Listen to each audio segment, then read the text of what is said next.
Assalamualaikum warahmatullahi wabarakatuh. Pada kesempatan yang baik ini, marilah kita panjatkan puji dan syukur kehadirat Allah Subhanahu wa Ta'ala atas nikmat dan hidayahnya, sehingga kita semua senantiasa dalam keadaan sehat dan berbahagia. Halo semuanya, perkenalkan saya Apriska Maharani Putri dengan NIM 1KA24004. Saya adalah mahasiswa Stikes Gria Husada Sumbawa. Program studi S1 Kesehatan Masyarakat akan menganalisis video pidato Cinta Laura yang bertema moderasi beragama, khususnya mengarah pada generasi muda, milenial, dan Gen Z. Sebelum kita mulai, coba deh bayangkan, pernah gak sih teman-teman mendengar seseorang ngomong, tapi baru beberapa detik aja langsung pengen lanjut dengerin? Atau sebaliknya, baru mulai ngomong, teman-teman langsung kehilangan fokus. Nah, itu semua bukan cuma soal apa yang dikatakan, tapi bagaimana cara menyampaikannya. Kali ini akan mereaksi dan menganalisis gaya komunikasinya. Yang pertama, dari 3 sisi penting yang sering kita sebut 3V: vokal, visual, verbal. Yang kedua, komponen utama seni bicara. Yang ketiga, teknik gaya bicara. Assalamualaikum, salam sejahtera untuk kita semua. Om Swastiastu, Namo Buddhaya, salam kebajikan. Yang terhormat Pak Yakut Holil Kuomas, Menteri Agama Republik Indonesia. Yang terhormat Pak Nadiem Makarim, Menteri Pendidikan, Kebudayaan, Riset dan Teknologi Republik Indonesia. Yang terhormat Pak Muhammad Tito Karnavian, Menteri Dalam Negeri Republik Indonesia, yang hari ini diwakili oleh Dirjen Polpum Bapak Dr. Bahtiar Masters of Science. Yang terhormat Pak Muhammad Ali Ramdhani, Dirjen Pendidikan Islam. Dan yang terhormat Pak Yandri Susanto, Ketua Komisi 8 DPR RI. Yang terhormat semua tamu yang saya banggakan. Sungguh sebuah kehormatan bagi saya diundang malam ini untuk mewakili generasi muda Indonesia dalam mengekspresikan opini kami mengenai moderasi beragama. Jujur saya tidak tahu kenapa saya yang diundang malam ini untuk hadir di sini, tapi saya harap pidato yang saya buat tadi malam bisa menggerakkan hati para hadirin hari ini. Sebagai generasi Z dan milenial, kamilah generasi yang akan bertanggung jawab dalam beberapa tahun ke depan atas arah yang akan diambil negara ini untuk menjadi negara yang lebih maju, modern, sejahtera, dan tentunya terkemuka di mata dunia. Thank you. Pada saat ini, kita dalam situasi sulit, di mana adanya polarisasi dalam opini masyarakat. Terlihat jelas bahwa adanya ketidaksepakatan tentang apa yang dibutuhkan negara ini agar bisa benar-benar menjadi kesatuan yang kuat. Dalam satu sisi, generasi muda sekarang mempunyai keinginan besar untuk mempromosikan budaya dan identitas bangsa. Kami percaya akan pentingnya untuk negara-negara di luar sana melihat potensi, keunikan, dan kehebatan negara ini. Tapi di sisi lain, sampai detik ini, kita semua masih sering berkelahi dan menjatuhkan satu sama lain hanya karena perbedaan ras, suku, dan terutama agama. Bagi saya pribadi, hal tersebut sungguh ironis.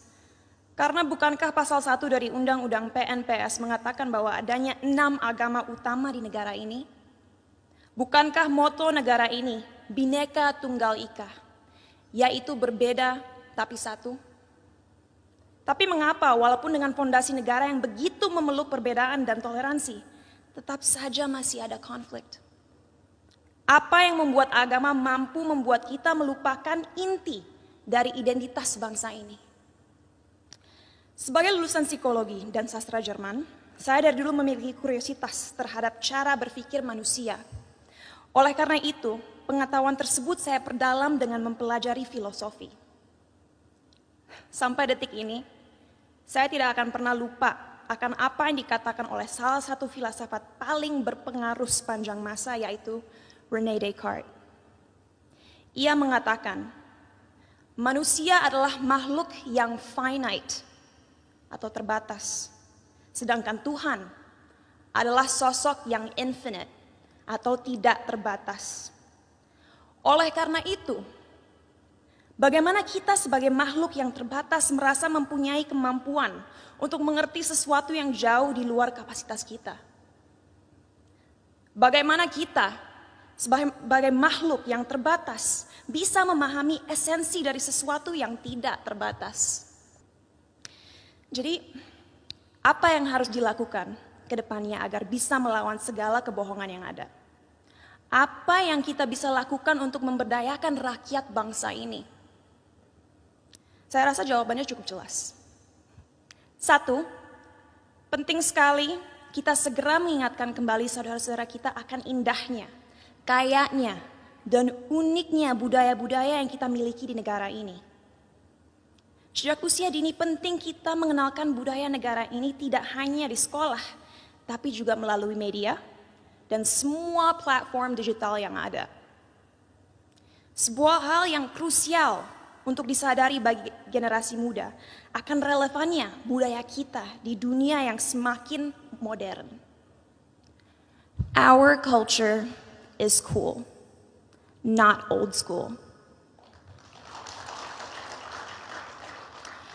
Kedua, ajaran agama yang ada dalam sistem pendidikan harus adil dalam merepresentasikan agama-agama yang ada di negara ini. Agar orang-orang bisa mengerti sejak usia muda bahwa semua agama itu mengajarkan kebaikan dan tidak seharusnya kita melecehkan dan menyakiti satu sama lain hanya karena sebuah perbedaan. Ketiga, critical thinking. Ajarkanlah adik-adik kita untuk membaca dan mempelajari segala sesuatu dari berbagai sudut pandang. Biarkanlah mereka bertanya. Tumbuhkanlah rasa ingin tahu mereka sehingga mereka tidak mudah dipengaruhi dan dijajah pikirannya. Dan terakhir, gunakanlah teknologi yang semakin canggih sebagai alat yang dapat terus menyebarkan nilai-nilai toleransi, agar negara ini bisa kembali menjadi Indonesia sejati.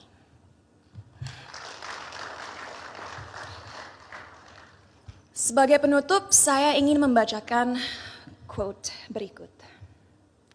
A people without knowledge of their past, origin, and culture is like a tree with no roots.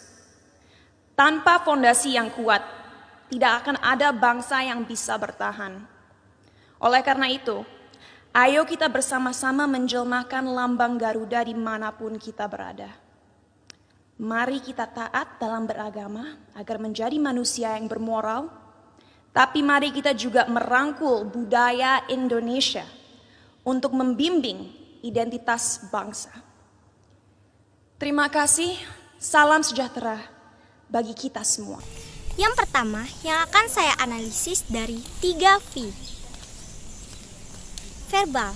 Sebagai generasi Z dan milenial, generasi yang akan bertanggung jawab, pesan ini mengandung optimisme, keyakinan terhadap peran generasi muda sebagai penerus bangsa. Vokal.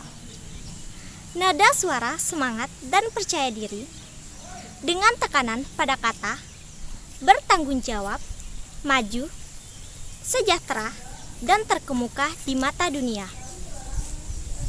Dengan postur tegap, tidak hanya itu, saat menyebut para pejabat, Cinta Laura menatap ke arah audiens dengan wajah tersenyum. Critical thinking, critical thinking, critical thinking. Pengulangan ini diucapkan dengan intonasi tegas dan menanjak, menunjukkan urgensi dan penekanan bahwa berpikir kritis adalah kunci menghadapi intoleransi. Gaya vokalnya membuat audiens terbangun dan fokus. Bagaimana kita sebagai makhluk yang terbatas merasa mempunyai kemampuan untuk mengerti sesuatu jauh di luar kapasitas kita. Visual menyampaikan dengan ekspresi wajah yang serius, mata yang menatap, menunjukkan kedalaman refleksi dan ajakan untuk berpikir. Yang kedua, yang akan saya analisis komponen utama seni bicara. Pertama, Assalamualaikum, salam sejahtera untuk kita semua. Om Swastiastu, Namo Buddhaya, salam kebajikan. Menunjukkan respek dan membangun koneksi awal dengan audiens dari berbagai latar belakang. Yang kedua, mari kita bersama-sama menjelmakan lambang Garuda dimanapun kita berada. Our culture is cool, not out school. Menginspirasi audiens untuk bertindak. Yang ketiga, teknik gaya bicara. Pertama, storytelling, bercerita. Memberikan kisah pribadi atau pengalaman cinta Laura untuk membangun koneksi emosional. Contoh, perbincangan saya waktu lalu dengan Habib Hussein Jafar. Yang kedua, code switching, campuran bahasa. Menggabungkan bahasa Indonesia dan Inggris, menunjukkan kecakapan dan menjangkau audiens yang lebih luas. Sekian yang dapat saya sampaikan. Mohon maaf apabila terdapat kesalahan kata. Terima kasih atas perhatiannya. Akhir kata saya ucapkan wassalamualaikum warahmatullahi wabarakatuh.